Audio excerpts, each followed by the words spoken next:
I wanted to get honest with you here.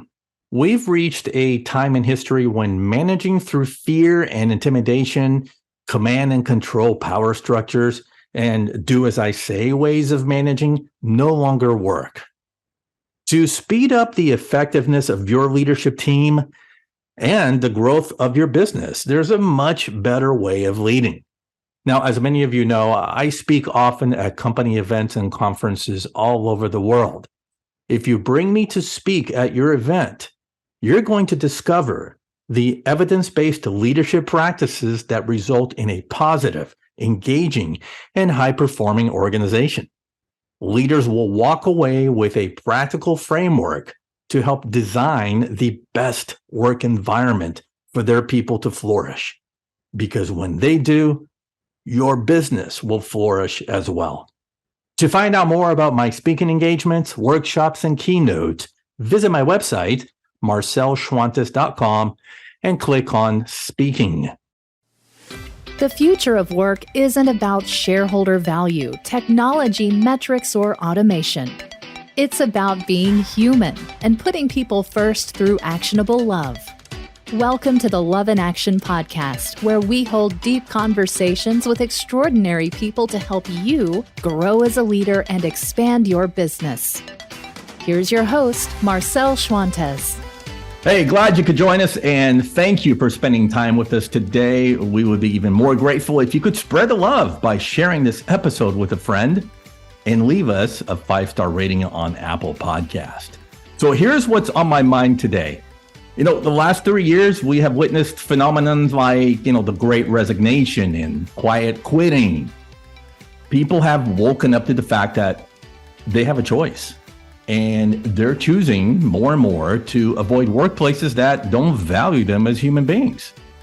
Global management firm, consulting firm, I should say, McKinsey, they shared in one of their surveys that 55% of employees would describe their boss as, quote, mildly or highly toxic. They also said that 75% of employees describe interacting with their boss as the most stressful part of the day. That's just McKinsey. In my line of work as a coach, I've been seeing these stats for decades. I've read exit interview reports and engagement surveys. Folks, this is not new.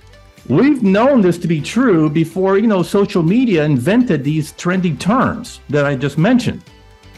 For more than 20 years, the Gallup organization has been researching what makes for a highly engaged employee, right? We've seen their stats.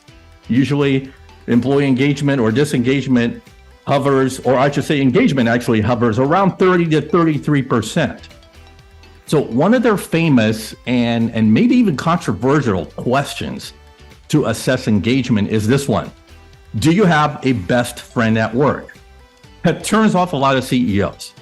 Because, to them, you're supposed to discourage friendships to develop at work so you can get the work done, right? That's an interesting question that deserves more scrutiny because they may not be the right question to ask. And we're going to get into that, why that is. And I'm going to bring in my guest today to talk about friendships at work. And more importantly, in today's age of Zoom calls and slacking and in hybrid workplaces, how leaders can actually foster real relationships that allow for everyone to succeed. So, I get a lot of books. I have stacks of books from PR companies trying to get their clients in the door. About 80% of those books don't align with the theme of the show. Hey, I'm being honest here. But this book does, big time. This new release is called You, Me, We. Why we all need a friend at work and how to show up as one. The authors, they gathered data from speaking with hundreds of leaders around the world to discover the 5 practices of an ally mindset. Allyship is big here. We've brought on guests to talk about the importance of being an ally in the workplace. We need more allies to counter the very things that McKinsey talked about, toxicity, but also things like loneliness and burnout, right? So we're going to guide you into being that ally for each other. And if you're a boss, for your employees. Because listen here, okay? Relationships in the workplace are made or broken one conversation at a time. I love that line. It came from the book. I'm wondering that line has resonated with some of you. You know, as human beings, we crave connection, right? I mean, it's kind of built deep into our DNA. What I know, and I think you'll agree with me, is that we are much more effective when we are closer, when we are for each other, when we got each other's backs, when we're together, not separate or alienated or operating in silos. So today, you have the opportunity to get some insight to help create high performance teams and, hey, become a great boss if you're listening. So Morag Barrett, one of the co-authors of You, Me, We, she's going to join us shortly. Morag is a sought-out executive coach and leadership expert. Her company, Sky Team, have supported the development of more than 10,000 leaders from 20 countries and on 6 continents. She's the award-winning author of other books you may have heard, like Cultivate, The Power of Winning Relationships, The Future-Proof Workplace, and of course, her latest, You, Me, We.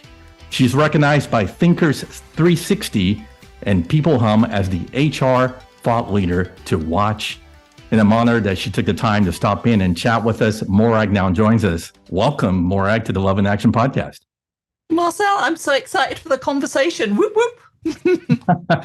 Yeah, it's been a long time coming. Morag, I booked Morag, I don't know what, 5 months ago? And it feels like that, a lifetime. Feels like that. And here you are. Yeah. So I so appreciate your patience. So we start with this. You ready? I'm ready. Go for it. What's your story?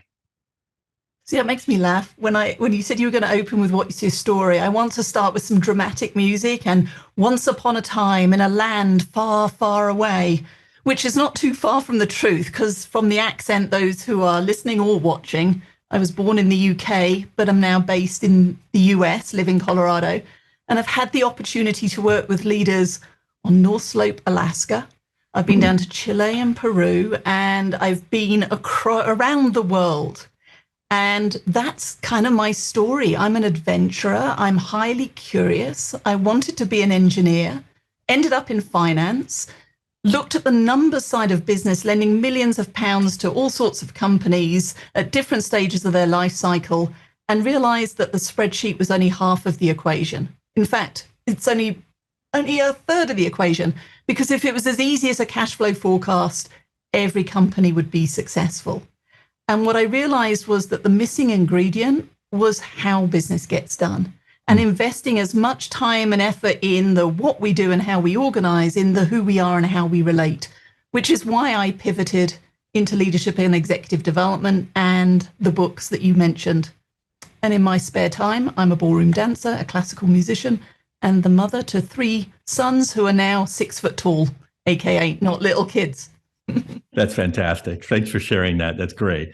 All right. We've had books about, common themes around friendship and allyship, but so tell us, why this book? Why now? So it's interesting because I have a whole shelf full and more of books on a similar theme. As we were doing the research for You, Me, we were voracious in reading perspectives and informing our thought process. But it's something that's always bubbled under the surface for me growing up, but also in work. So growing up, I'll go back to my dad, who seemed to know everybody. It didn't matter where we went, he would bump into somebody he knew. And it's now happening to me.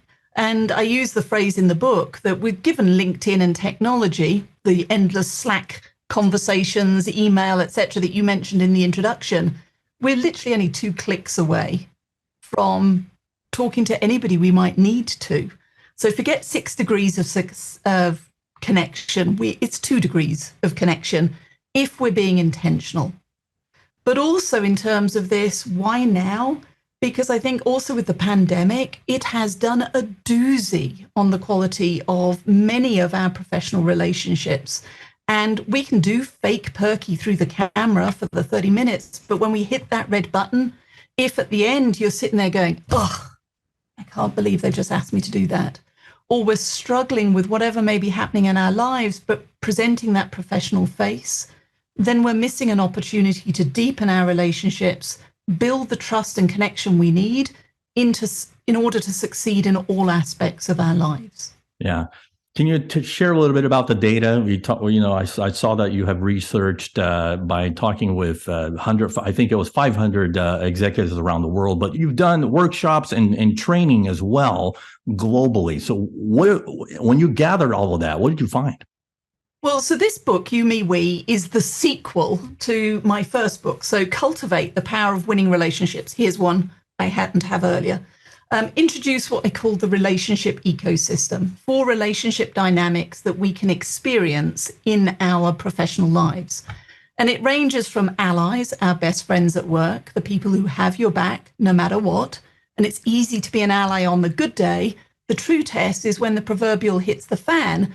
Who's willing to give you the tough feedback or the kick in the pants? Who's willing to roll up their sleeves and help you out of that pickle? You have supporters who are fair weather friends. So when the going gets tough, it's crickets. They're not going to put their head over the parapet and take a risk for you. They'll give you the feedback you want to hear, not the feedback you need to hear. And then we move to what I call the dark side, rivals, a little bit more elbow jockeying, Jekyll and Hyde. When it suits their agenda, they're all for you, go Marcel. And when it doesn't, they're against you. So of course, in the short term, you raise your game because maybe you prepare and over prepare and practice for the meeting. But again, long term, it's toxic, it's insidious. Yeah. And then finally, adversaries. At best, brilliant jerks. At worst, just jerks. They're the tough relationships that all you know is every time you show up, you're batting heads. So that was book number 1. So why You, Me, We? Well, we were asked, well, I love Cultivate. I understand now my stakeholders. I understand the health of the relationships. But how do I show up as an ally? So that's where we went deeper in our research. We'd been talking about in our Cultivate at Work programs, we'd interviewed and had participants talk about what it looks like and what it doesn't when you have an ally. And we went deeper, and we've had now nearly 1,000 leaders take our ally mindset profile. And I invite listeners here, if you go to Skye Team, SKYE, team.cloud/You, Me, We, you will be taken straight to the ally mindset profile, and you can help us to continue our research. But here's the sad picture. You talked about some of the Gallup data and the McKinsey data about interacting with our boss, and 75% of people say it's the most stressful part of their day. Well, our research shows that 20% of leaders say that they have no friends at work, not one. Imagine that for a moment. On those tough days, you've got nobody you can turn to for advice or guidance. And 67%, this is what knocked my socks off, 67% are saying that their success has been undermined by the words or actions of a colleague. So think about that, Marcel. That impacts all of us. If 2/3 are either being perceived or misperceived as doing the undermining, or we're being undermined, then heaven heck, we all need to be paying attention to the quality of our relationships at work. That's fascinating. So I want to clear that Gallup question out of the way right off the bat here, because you bring that question up, in the first couple of chapters of your book. So if you're familiar with the Q12, one of Gallup's questions to assess employee engagement is, do you have a best friend at work? I mentioned it in my introduction. You propose that's the wrong question to ask. Why? I know, isn't it? That's a bit bold, I think. Well, I remember when it came out, and you said it in the introduction, that it gets the biggest pushback from leaders. And I remember thinking, oh, ridiculous. And in finance, being told, hey, it's not personal, it's just business. Well, I'll tell you now, that's BS. All business is personal. So that question, it was interesting, but the reason I reacted so strongly to it, and why my co-authors and I decided to reframe it, is that it's passive.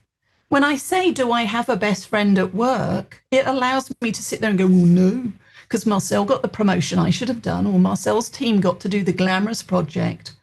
And it allows me to sit back and be more of a victim. So in You, Me, We, what we're doing is empowering all of us to go first.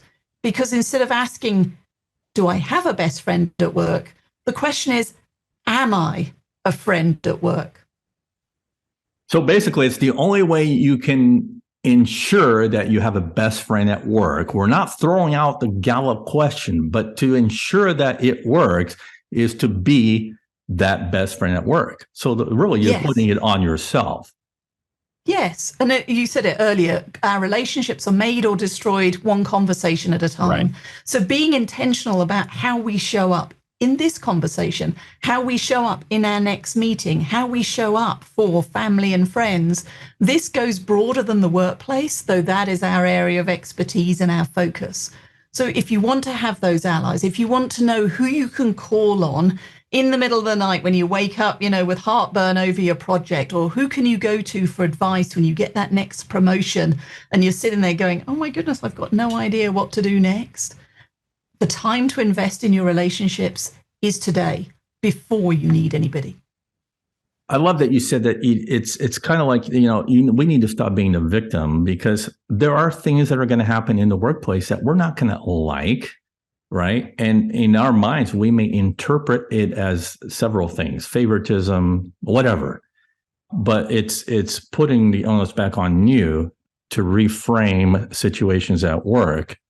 To me, it's by saying, okay, how can I still contribute to being a really good worker or coworker, colleague, right? Even though the outcome of this situation didn't work to my advantage, I can still contribute in other ways by, being that best friend. So I love it. We have to kind of get over our shortcomings, get over ourselves to be able to keep generating that best friend aspect. But it starts with us first. Maybe it's being resilient enough to bounce back from a negative situation and never look at your colleague in a negative light and then hold that resentment, because you're not going to be a best friend to anybody if you're holding on to anger and resentment because, the person next to you got the promotion and you didn't. Yeah, it's turning it. I was just watching Brene Brown talk on that very topic, that anger and resentment is like holding a knife to your own throat. It doesn't benefit anybody. But reflecting on what can I learn and how can I adjust? And I can remember early in my career sitting there, BMWing, bitching, moaning and whining because somebody else had got a role that I'd wanted.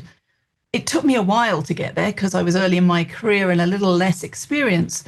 But on reflection, what I realized was I'd never actually told anybody that I wanted that role, that I was interested. I was hoping that the quality of my work would demonstrate my readiness for that promotion. And if anybody listening is doing that, well, I'll just continue to do a good job and I'll work hard and I'll run faster. It is an approach, but my experience is that does not work. You need to be tapping into your network. The more people who know what you aspire to, the more people who have skin in the game to help you to realize those dreams and those opportunities. Yeah. Okay. So this is when we get to maybe put that label of ally mindset is, when start to be the best friend at work and everyone else is elevating their game to become that person as well, we become allies for each other, right? It's hashtag better together every time. And that's why the foundational practice for this is abundance and generosity. Because when we can look at success as an infinite resource, and I appreciate there's only one CEO seat in your organization, so that is a scarce resource in that company. But when you look at companies in general, there are many CEO seats. So it's about building the skill set, because I've seen too much internal politics, silos and turf wars take down organizations, teams, and individual career reputations. And if we can get past that to what can we do together to move us forward, then we all benefit. With one caveat, that being a friend at work does not mean that I necessarily want to take you home to meet my mother, that we are going to be bound to each other for life. But it does mean that for this project, for this organization, that we can work respectfully together to achieve the same end result that ultimately means success for all. Yeah, I'm glad that you differentiated that, because immediately a lot of people, when you hear best friend, is, oh no, I don't want to have to get to know this person and have to do happy hour. And now I'm going to their kids' baseball games on Sunday, right? we're focusing on how to be an ally and a best friend during a business setting to achieve a common purpose together. Yeah, and if it bleeds over into social life and rest of life, then yay, go you. However, it is still an opportunity for us to focus on, well, what are your hot buttons? What's going to get in the way of the success? Where are you feeling lack of confidence? Where do you need extra support? So that, again, we can achieve those goals more effortlessly together. Right. And it's funny because to me, it's natural human nature that if you are building allyship and you're having good relationships at work, why wouldn't you want to spend maybe some extra time with these people outside of work as well, right? It would foster that relationship to be even stronger when you come back on Monday to create things together, I think. Well, it goes back to, do you look forward to going into work, or is it, oh gosh, another millstone day? And we present 4 questions that we're asking ourselves consciously or subconsciously in every interaction. The first one is, can I count on you? Can I count on you to get your stuff done and back to me on time so I can get my to-do list done? The next question is, can I depend on you? And depend on you is the proactive. Can I expect you to go the extra mile to fix the error in the spreadsheet, or to point out the typo, or to give me the coaching and mentoring I need? Both of those are kind of transactional, and often leaders will tell me, well, you just go and do your job, prove to me that you're trustworthy, and we'll be okay. But by the way, it's going to take you a year, 2 years to get to that point. And in finance, that's where many of the relationships I was working with stopped and started. The transactional, can I count on you? Can I depend on you? But within you, me, we talk about 2 more questions, the transformational questions. Do I care about you? Which goes straight to the theme of your podcast. It's akin to, do I love you? But in an HR and professional appropriate way. So do I care about you, and do I trust you? And both of those are emotional at their heart, and they go beyond just getting to know you for your business skills and job title. It's getting to know a little bit of your story, as you asked at the beginning of the podcast. Who are you as a human being, and what is your backstory? Because there are going to be talents and insights and inspiration that you can tap into there that if you aren't curious about, you're going to miss. Yeah. Let's skim the surface of what an ally is, or, if you want to put it another way, how can we be a best friend at work? This is before we dive into your framework of the 5 practices, but give us an idea. I mean, how will I know I'm being an ally? All right. So I've got 2 parts to this question, or to this answer. The first one is, when you leave the room, when you announce you're moving on to pastures new, is there a collective sigh of relief from the organization and your team, or and then people carry on about their business? So first of all, that could be a simple pulse check. Are people going to give a sigh of relief or a sigh of, I'm going to miss you? But the other way of knowing whether or not you're ally, here's the second part, is you do this for me now, Marcel. Think about somebody from your life, your career, who you would jump at the chance to work with again. And everybody listening and watching this, do the same. Who's coming to mind? So who's coming to mind for you, Marcel? It was the first boss that I worked with that I put the label on him as a servant leader, and his name was Bruce. Bruce. Hey, yeah. Bruce. Well, so tell me a little bit more about Bruce. He's a servant leader. What made him special and stand out for you? Wow. Of the plethora of things I could mention about Bruce, one of the things was that he always made time available to sit down with us. This was a CEO, and I was at that time a director, being groomed into an executive role, but he would just spend time with us and kind of just pour into us, and speak into us. So that's what I remember the most. Oh my goodness. So I love that, because that connects to the, do I care about you? He cared because he just spent time sharing his expertise with you. Exactly. All right. So there's a punchline again for everybody listening, for you. To the extent you can, I want you to send Bruce, or your own Bruce if you're listening in, a LinkedIn message, a text message, an email, a message to the universe that says, hey, I was listening to Love in Action. I was asked to think about colleagues I'd jump at the chance to work with again, and I thought about you. And here's why. Do it. Double dog dare you. Do it. And I asked some leaders to do this just last month. They were tech leaders. So use whatever generic stereotyping you want. These were highly educated IT leaders. And you could see them going, oh, that's a bit touchy-feely. But they did, because as facilitator, I get a lot of power when I say, we'll send the message. And there were two stories I want to share that just show the power of just saying, hey, I see you. The first, a leader who followed up after the program that I was leading, and he called or sent a message to an old colleague. The following week, they had a 90-minute call. They reconnected. And heartbreakingly, 2 weeks later, that person passed away. So the leader in my program called me and he said, had you not challenged us to do it, I would never have had that opportunity to reconnect and to let him know what an impact he'd had on me and my career. The second story, again, I work a lot with IT engineering leaders, but it doesn't really matter. But this leader sent a message to their current boss.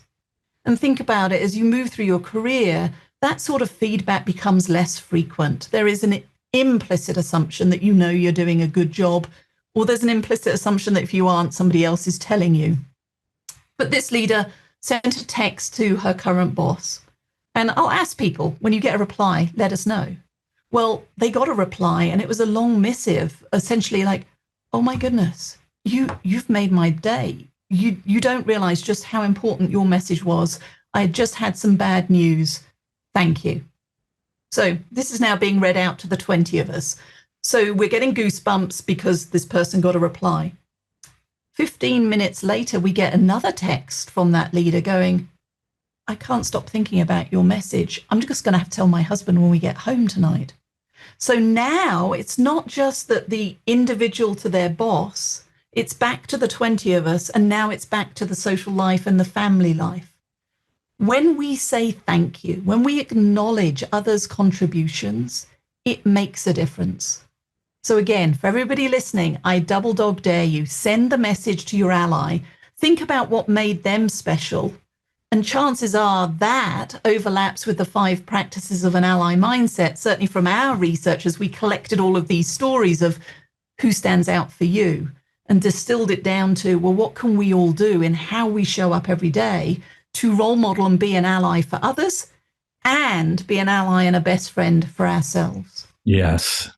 Thank you for sharing that. And this is a perfect segue to those 5 practices of the ally mindset. So let's break them down into parts. Okay. So I'll go by the order that I saw in the book, and then talk a little bit about it. And maybe if you have an illustration, we love stories to back up that particular segment. So the first part of the ally mindset is abundance and generosity. What did you find? So abundance and generosity, you think about Bruce, the one who sat down and poured his expertise into you and shared time. Abundance and generosity is giving. It is seeing resources as infinite and how can I be of assistance? Now, with all of these, they can be overplayed strengths. Abundance and generosity is my default operating system for the world. And it has 2 downsides. One is I can be so eager to help. You can come to me and say, hey, I have a problem with. And before you've even told me what the with is, I've got 100 ideas for you. So I have learned I need to slow down and listen and then just check in with you.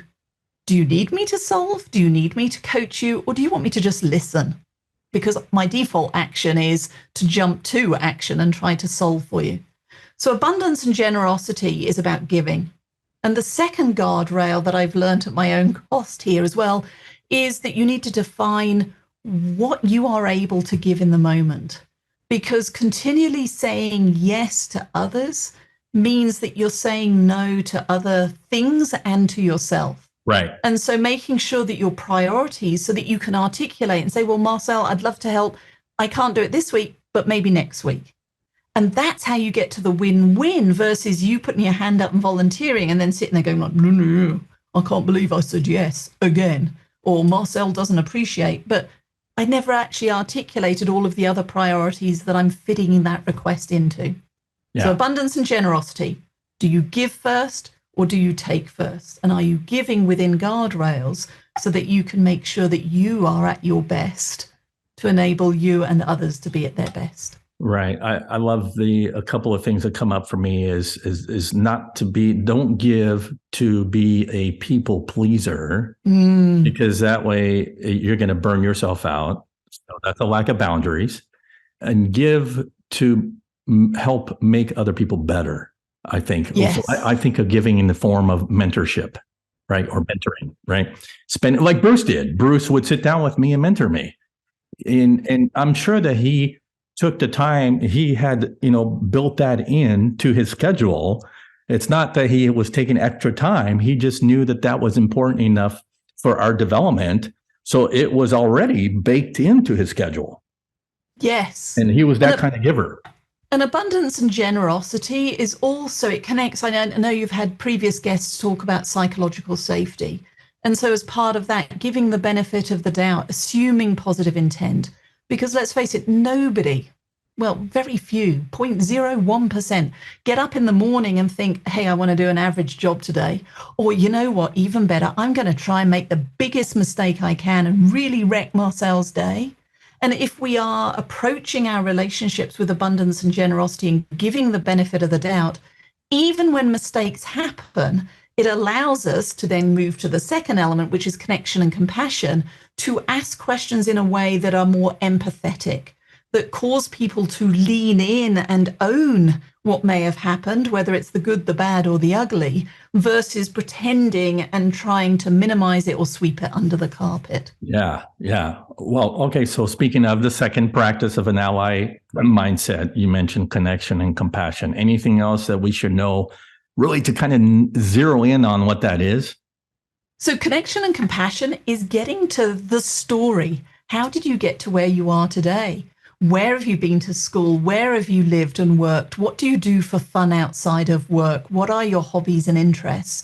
And creating a container and an opportunity for us to connect at a human level.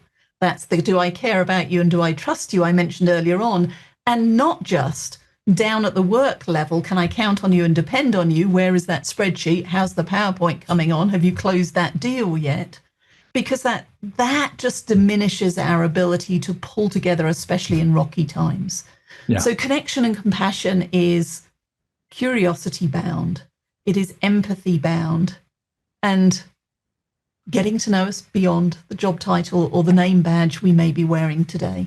Tell me if I'm tracking with the compassion side of connection and compassion, because to me, lots of times we are overburdened with a task that we can't take on, or it's beyond our capacity to do it on our own, and we need help. And so I'm thinking that as an ally, you come to, I don't want to say rescue, because that sounds, that's not the right term, but I want to say that you come along somebody, recognize that somebody is stressed and overburdened, and you're there to help kind of relieve them and maybe kind of ease the suffering in that moment, whether it's a task or a challenging project, or, you're having a bad day. Okay, what can I take off your plate, Mr. or Mrs. Colleague? Okay. So is that speaking to compassion? Because I see compassion as sort of empathy on steroids, where there's action behind it. So they're all connected, and action and accountability is the fifth element. So you've got to have them all in play in order to be an ally. But let me give you a personal example. We call them practices because even though I've written 2 books on this topic, like all of us, I'm human, and there are some that come naturally to me, abundance and generosity. But candor and debate, related to the business, absolutely. Related to tough feedback to you, I'm a big scaredy cat. And for connection and compassion, your question specifically, Eric Spencer, one of my best friends at work, so Eric Spencer and Ruby Vesely, the 3 of us wrote You Be We. We live and breathe this every day. And Eric talks quite openly about the fact that he suffers from depression.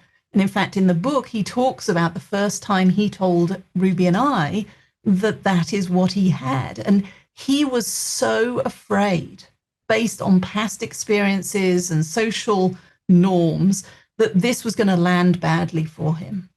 And it didn't. And so on the days where he is struggling, then Ruby and I can step up with connection and compassion to carry the load, because I can guarantee And there have been days when I am going to struggle and he will pick up the load for me. But being able to ask for help, being able to give help and accept it, that only comes when we have that human connection. And to be clear, it doesn't mean that our standards drop. We can still hold each other accountable for the high quality programs and work that we do with our clients.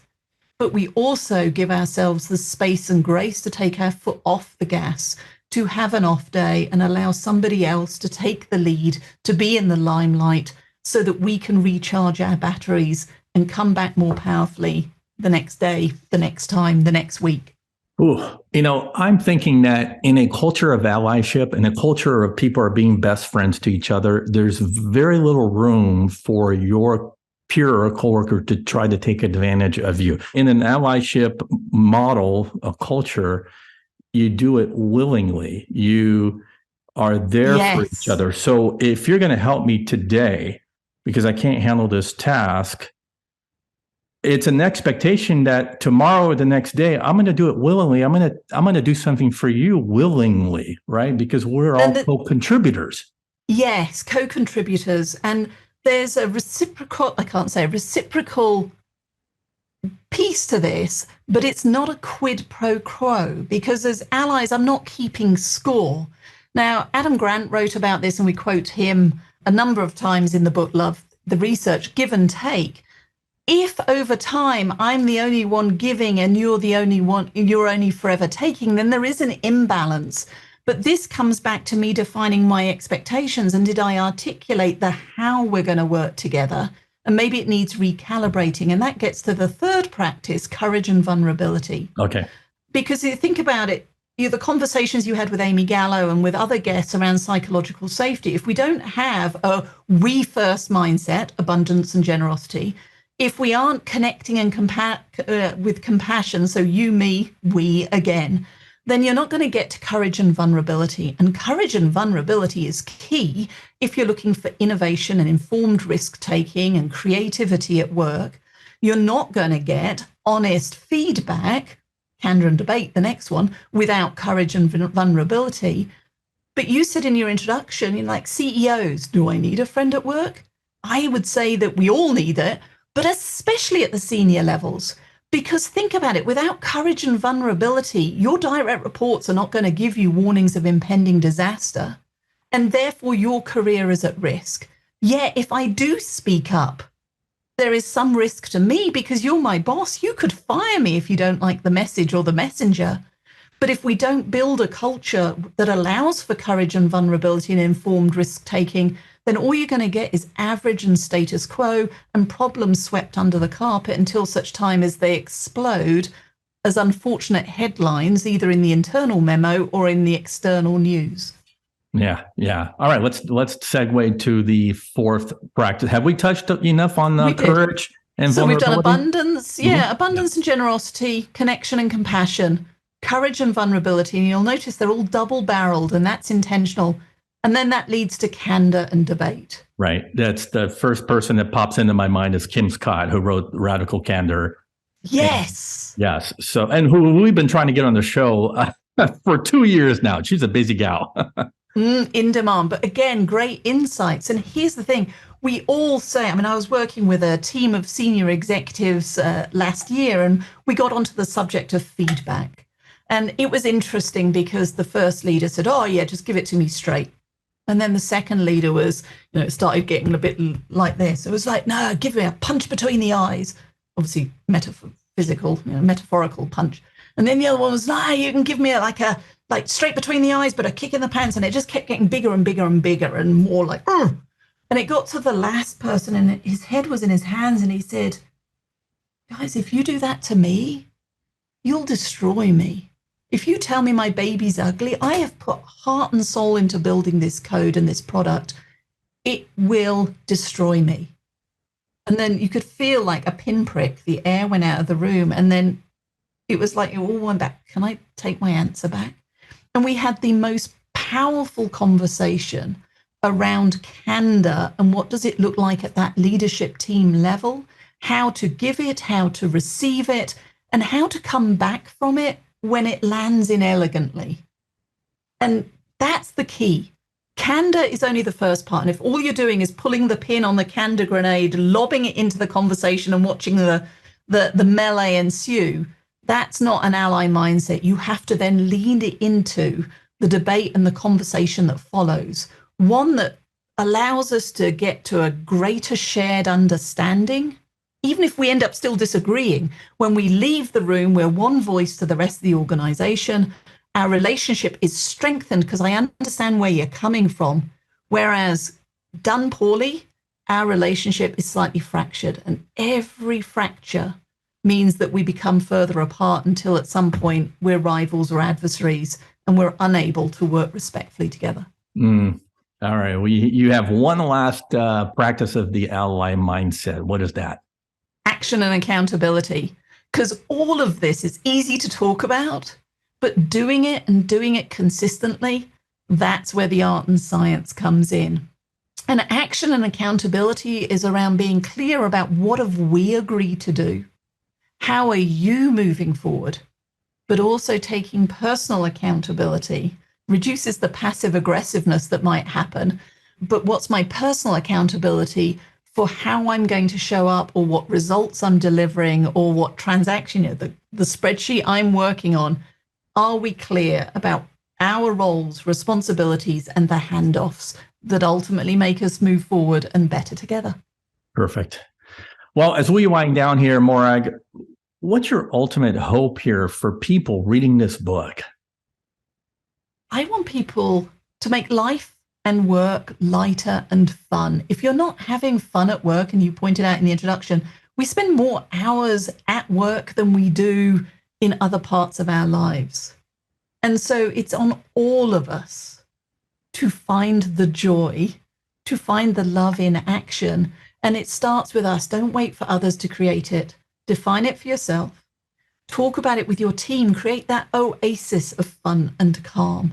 And then you'll have the ripple effect that I promise, I've seen it happen, will start to infect and strengthen or change the culture within your whole organization. Okay, we have a tradition here on the show. So we pose you the leadership love question. How do we lead with practical and actionable professional love in the workplace, day in and day out as leaders and bosses?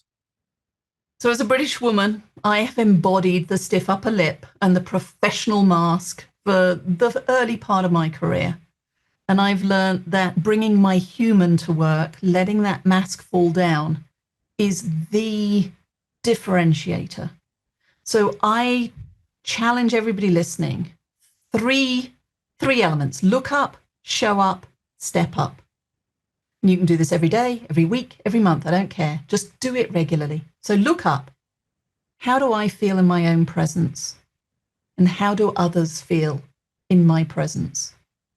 Is it the sigh of relief or the sigh of excitement? Am I happy? Am I sad?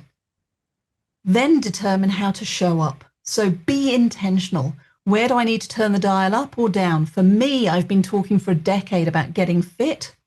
Well, this year I finally said, wishing it so is not going to happen. I've got to get back to the gym. And so I am showing up 2 to 3 times a week. I won't say I'm loving it, but I am enjoying it. How about that? So look up. How am I feeling? How do others feel in my presence? Show up. Be intentional. Where do I need to turn the dial up or turn the dial down to get to that emotional experience I want? And then the third one is where you get that grace and space. Did I do my best? Did I do my best to get to the gym this week? And if I didn't, all right, there's next week. What excuses did I use? Well, let's find a way around them so that that new habit just becomes part of how I show up in the world. So look up, show up, step up. One day, one conversation at a time. That's fantastic. That is wrapped in love for sure. Thank you for that. We bring it home with 2 questions as we do with every guest. Personally, Morag, what's really tugging at your heart right now that you'd like us to know? The thing that's tugging at my heart is the divisiveness that is everywhere. That's what it feels like. It's everywhere. And it can feel overwhelming for me. And I'm looking at it and thinking, what can I do? And all I can do is focus one conversation, one relationship at a time. And within my sphere, doing the best that I can do to show up as an ally and as a friend for those around me. And if we're all doing the same, all those circles would connect. And it would be a less divisive place to be. That's fantastic.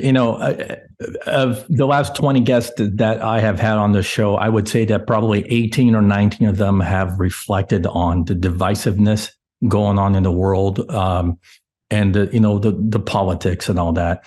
And that speaks to a lot of people right now. That's really what's tugging on, I think, all of our collective hearts, is how to dismantle that. And I think we do it by doing exactly what you just said. Right? We have to come to the table. We have to begin to listen to each other. We don't have to agree with people, but we have to at least be present with one another to understand someone else's perspective and then show up with our empathy.